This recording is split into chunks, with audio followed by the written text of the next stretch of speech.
Joining us this morning, former Dallas Fed President Robert Kaplan. It's great to have you, Robert. Welcome. We've been talking a lot about sort of the asynchronous effect that some of these central banks are working with right now and sort of what implications that has, I guess, first for the Fed.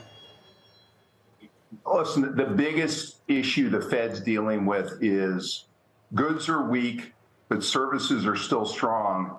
And I think one of the reasons that services are still strong is the fiscal spending in this country probably hasn't been recognized for as strong as it is. Remnants of the ARPA money, Inflation Reduction Act money, Infrastructure Act money. And so you're seeing a number of new projects all over the country in size that are actually increasing demand for goods, services, and workers.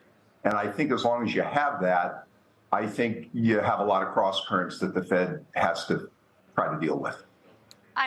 Yeah, one of the reasons I wanted to talk to you is because I've been hitting this point since speaking with you about it, President Kaplan, since you have highlighted. Now I Google every day just ARPA funds or infrastructure funds, and it's amazing how much activity there really is going on around the country at the local level and just how much money is coming in. When does that run out? Is there any work and analysis on just how long that can last? And do you think then that prevents us from ever going into recession in this cycle? The ARPA money has to be, in the lingo, obligated by 24, spent by 25. And the size of that original grant to the cities and states was something like $350 billion. Some of it's been spent, but there's not great transparency on how much hasn't. But I tell you, my travels across the country, a chunk of it hasn't.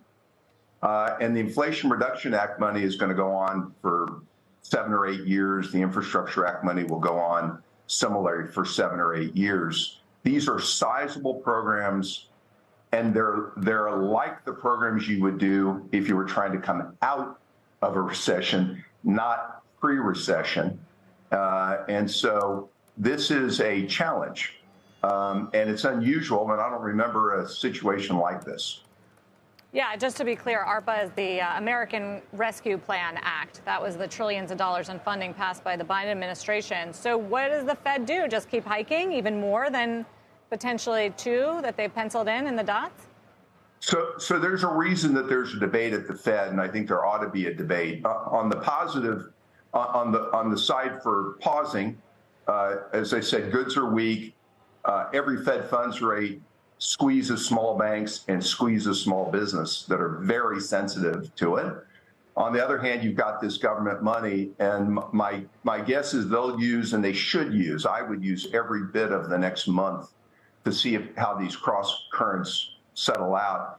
But I think people should be prepared that the Fed may need to ultimately raise rates at least once or twice more, because I think the economy is not slowing as much as people might think, and the service sector in particular is going to be more resilient, I think, because of this government spending.